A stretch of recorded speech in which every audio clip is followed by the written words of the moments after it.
All right, welcome in. Tigers win. Tigers win. Y'all smash the like button. Get subscribed if you have not already.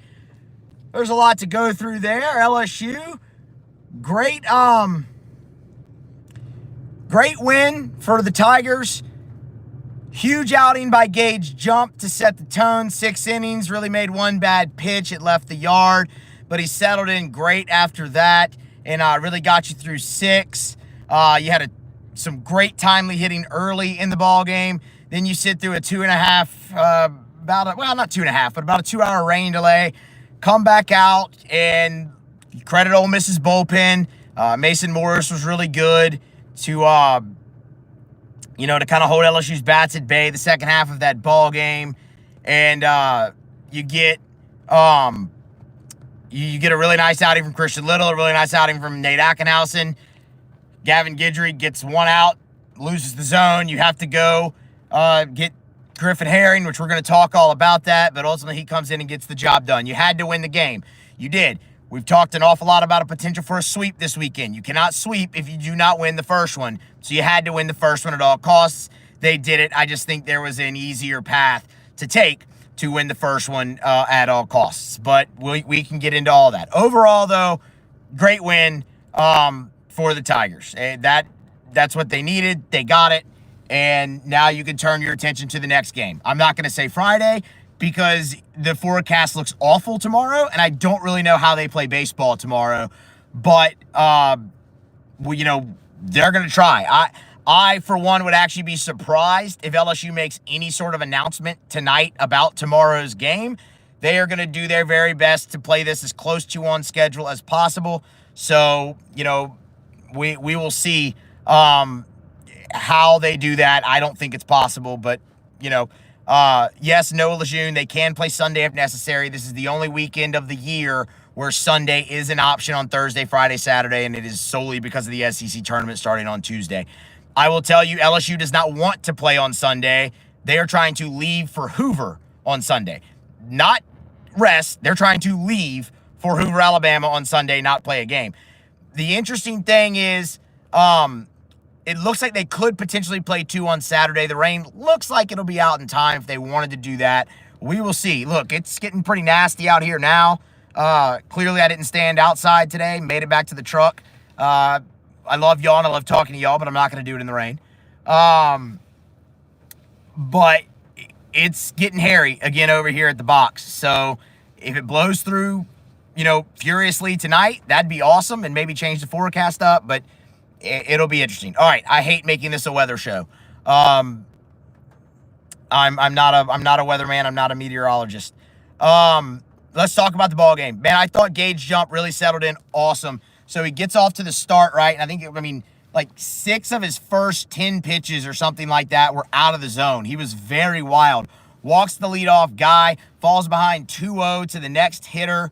So I guess that would actually make it 6 of his first 7 pitches were out of the zone. He gets the line drive, and it looks like Fisher has a line drive single, but credit Michael Braswell. What a great leaping catch to grab the line drive, rob him of a hit, and then throw back to first and double the runner off. And y'all, that just settled Gage Jump down. Look at the lightning in the background. That's really cool. Just settled Gage Jump down. He settled in and never really looked back from that point. He ended that inning with a great glove side fastball to catch the batter looking. It was just elite, and he was able to execute that pitch a couple of other times throughout the night, throughout the ball game. And when he's got that, when he can command the fastball on both sides of the plate with his slider and his curve, it can be a really, really long night. And you saw that for Ole Miss. He made, like we said, really one bad pitch, and credit Utermark, or however you say the kid's last name. He put it in the left field bleachers and got Ole Miss on the board. But the bounce back that Jump had from that was huge. He didn't let it ruin his day. He didn't let it ruin his outing. He came back, got the next guy, and you were on to the next. I loved seeing him be able to get through that 6th inning. Unfortunately, the rains came after that, but I think he would have been done anyway. It just, in all honesty, he would have been going on Utermark. Utermark was going to lead off the 7th, so you would have had to face him again after he took you deep in the last at bat. Jump's pitch count was in the mid-80s, and they were getting a little hot pretty heavy before that rain delay. So I think that was the end of the line for Jump anyway. So you got a full outing from him. That was great. It's why they moved the game up, obviously, because of the impending rain. You wanted to get everything you could out of Gage Jump, and you did, and he rewarded you. He was awesome. He's been awesome the last 5 weeks of the season. He has been your ace, and you see now why he is going to be a one-year guy here, and he'll be off to Major League Baseball, or at least professional baseball, in this July's draft. So I think if he'd want to come back, I know Jay Johnson would welcome him with open arms, but he's going to be taken high, and it's for the reasons that you've seen the last 5 weeks of the season. He has been awesome. Let's talk about the offense early in the game. I see y'all asking, LSU ended up, I believe, with 5 runs on 8 hits throughout the entirety of the game. I thought the bats were great early. That's not a surprise. We talked about that on the preview. LSU has been very, very good against starting pitching, and they were again today. And credit Riley Maddox. He was really good early, and LSU did well to manufacture those 2 runs early on in the ballgame in the second and third innings. Maddox really had the slider working and the sinker working early, and he eventually lost it. But you get Travinsky on in the second inning, and Milam comes up with a clutch 2-out single to score him. That puts LSU on the board. White, of course, triples in the third. Jared Jones brings him home. So right there, that's good situational hitting. It's clutch moments. It's sorry, the Christian Little burner account popped up and made me laugh. We'll get to your second chance this weekend, Little. That's what you want to see, but that's what you've seen from them in game 1 and game 2 down the stretch here. Like, the offense has not been a problem for LSU in game 1 and game 2 down the stretch. They have gotten the clutch hit. They have done enough.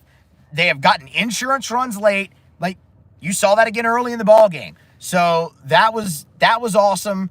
And, I love seeing Milam come up with the clutch hit again. I love seeing Jones pick up White. I mean, Tommy just missed the home run on that triple. His first career triple, by the way, at NC State or LSU. His first career triple. So hat tip to Mr. Thomas there.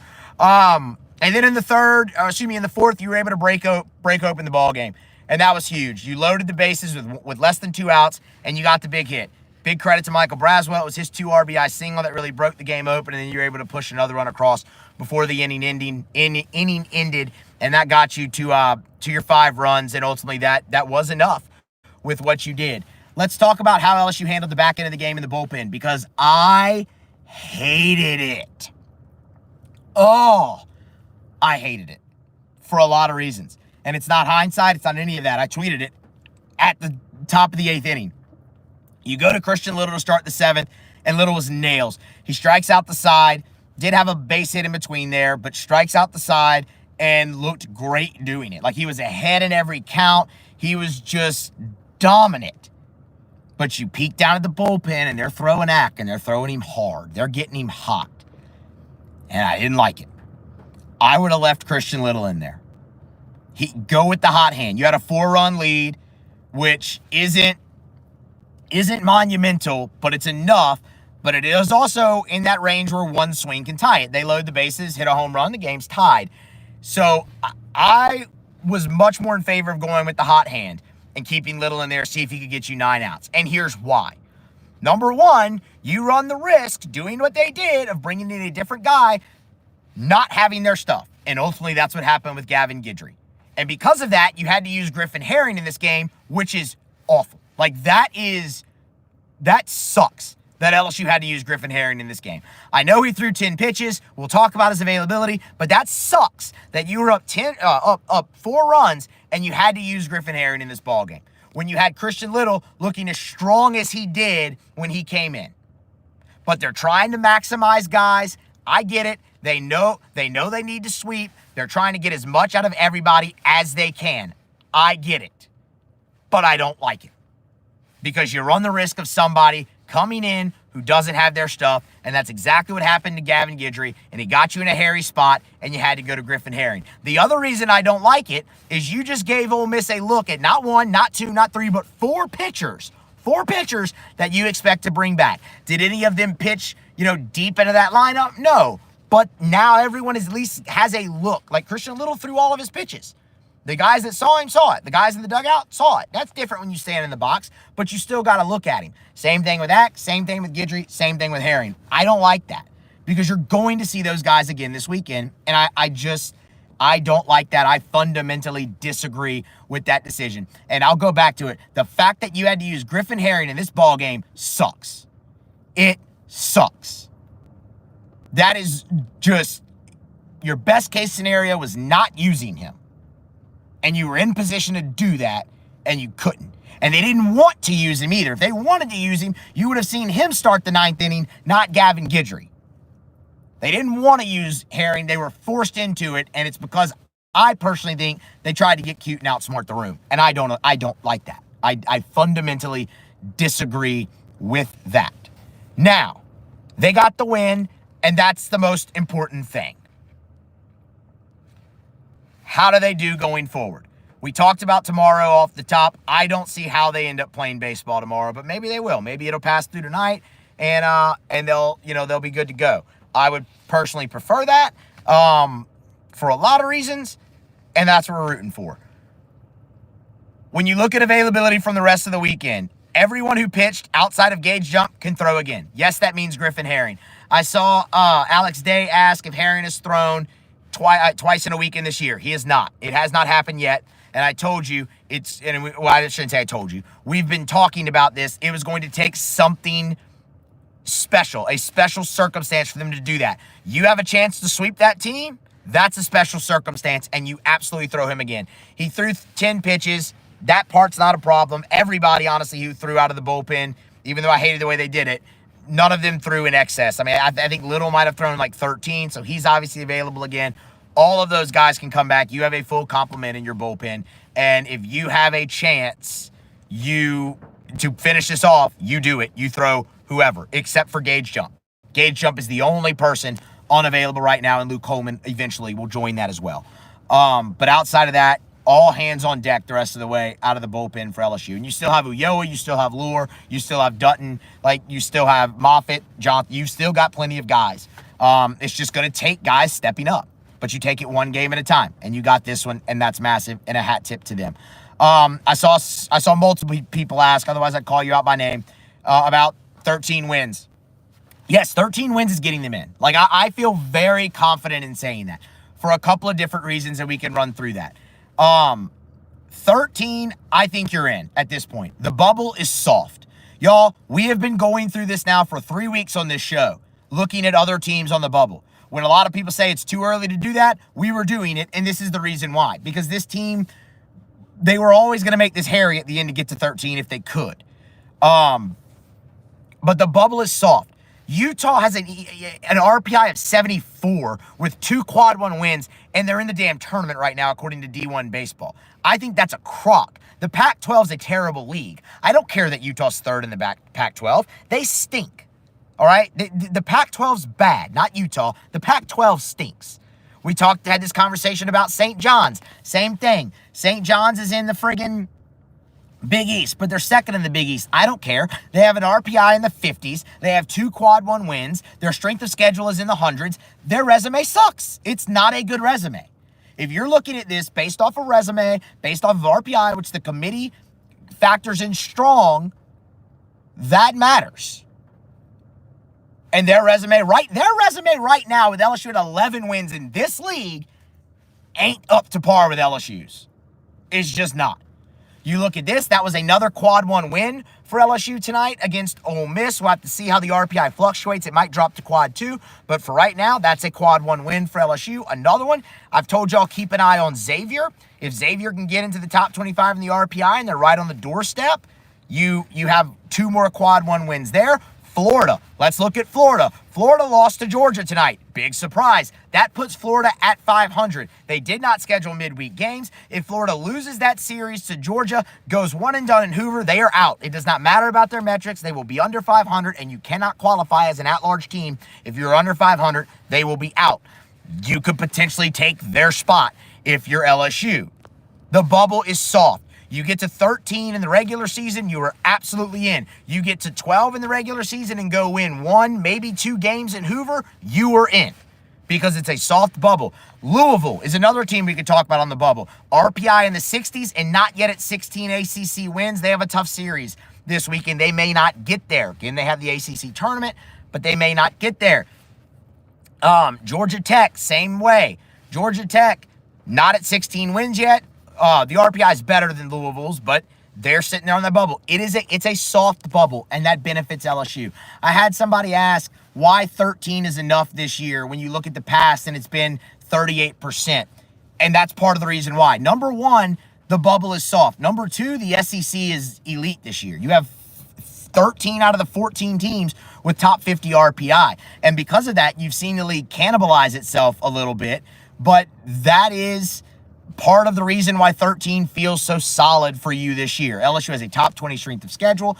They keep adding quad one wins right now. Hopefully you can continue to do that and you get some help around the country. So yes, they get to 13 in the regular season, they're in. If they get to 12, I think it's a win or two in Hoover, and you have what we've used, the phrase we've used, is a resume worthy of selection.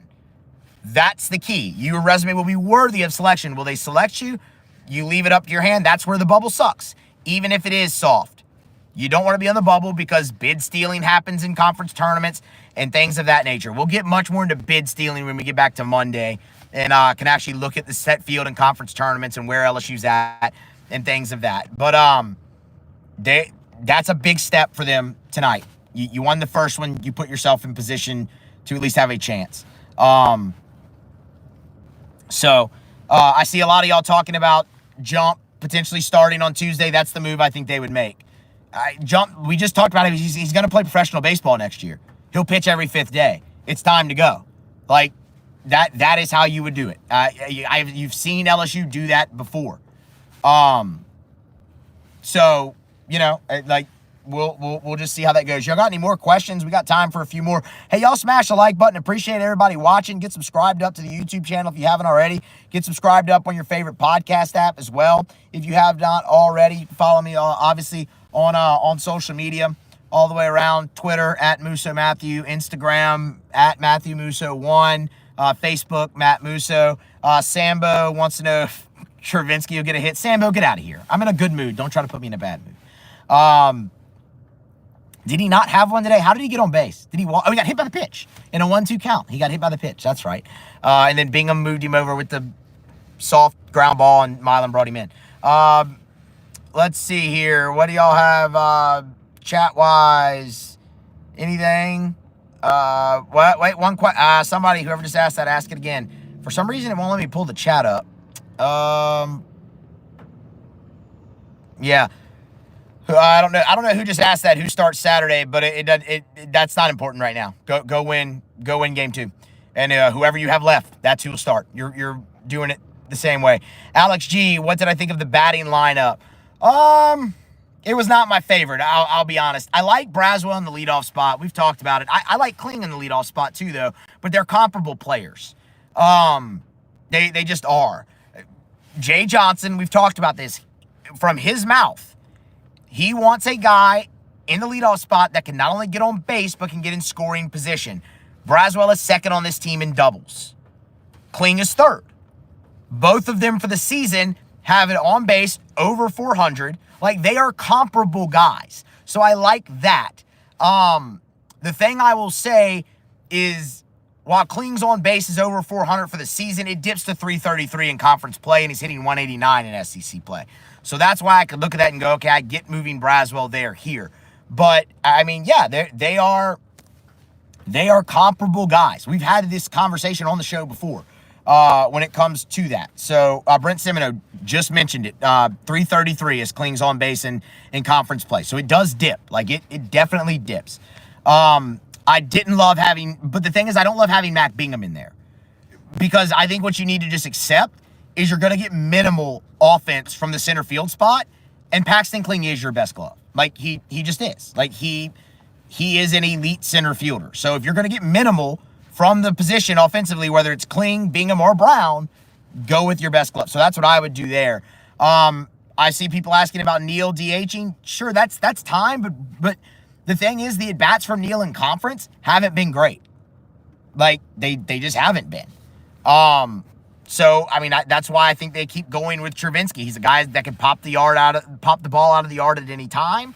I think that's why you continue to see them roll with him.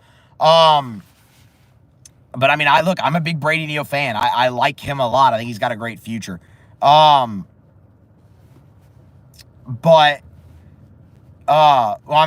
Travinski's had a lot more at bats. I don't have the numbers in front of me. Joseph Lee Hurd this weekend, I'm sure at some point. Yeah, y'all, all hands on deck. I mean, all hands on deck if you have a chance to sweep. Christian Little's burner. I see you keep asking a question and it keeps disappearing. Ask it now so I can see it and address it. Do you see Hurd anymore this year? Yeah, that's Christian Little's burner. Yes, I think you do. Y'all, all hands on deck. All of them. Like, whoever's on this roster this weekend, whoever you've got, you throw if you need them. Like, you're trying to sweep. You are trying to sweep this weekend, so you need everybody. But I think you're going to get a really good outing from Holman whenever he goes, whether it's tomorrow, whether it's Saturday, depending on weather. Whenever he pitches, I think you're going to get a good outing. Later, Stephen Miller. He has, he's pitched great at home. And I think he can I think he can do that strong. I feel good about I feel good about Holman. Joseph Lee bringing up that Missouri about to lose. They have one more out to go. You're in already, Joseph. You're in already. LSU can't be caught by Missouri now. That win got you in. So there you go. Parker G, that's a great question, and I'm glad you brought that up. Parker G asked, hypothetically, say LSU wins tomorrow without using Griffin Herring. Do you save him to start Tuesday, or do you pitch him on Saturday? I start him on Saturday. That's what I do. If you can get through the game number 2, without using Griffin Herring, you start him in game 3. That's it. To me, that is a no-brainer. He threw 10 pitches. You probably won't get him too deep because he threw those 10 pitches, but he's your best arm. You're looking to get off to a great start, and you're going to face Mason Nichols, who I don't love the fact that he's really kind of stabilized Ole Miss's rotation a little bit at the back end. That is one area I would like LSU's matchup if you have a chance to start Griffin Herring. So that's my answer, Parker. If you can get through game 2 without using Herring, you start him on Saturday, hands down. Do not make the same mistake you did against Auburn. That's what I would say. Learn from mistakes. You don't start Griffin Herring. You don't just pencil him in as the starter. You use him when you need him. But if you have him available to start at the end of a weekend, you absolutely do that. So that is what I do. It's just a generic Nike hat with LSU on the side, Joseph Lee. That's what kind of hat I'm wearing. All right, y'all, get a couple more in here, and then we're going to wrap it up because I got to go home. But just overall, great win for LSU. Smash the like button again if you have not already. And we'll have to do it again soon. Look, we'll see what happens tomorrow. I'm not sure if they're going to play or not. But if they do, we'll be live after. So great win for the Tigers. 1 down, 2 to go.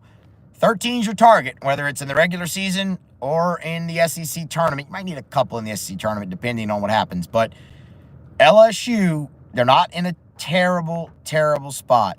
A score prediction for game 2, Noah. I don't normally do score predictions. I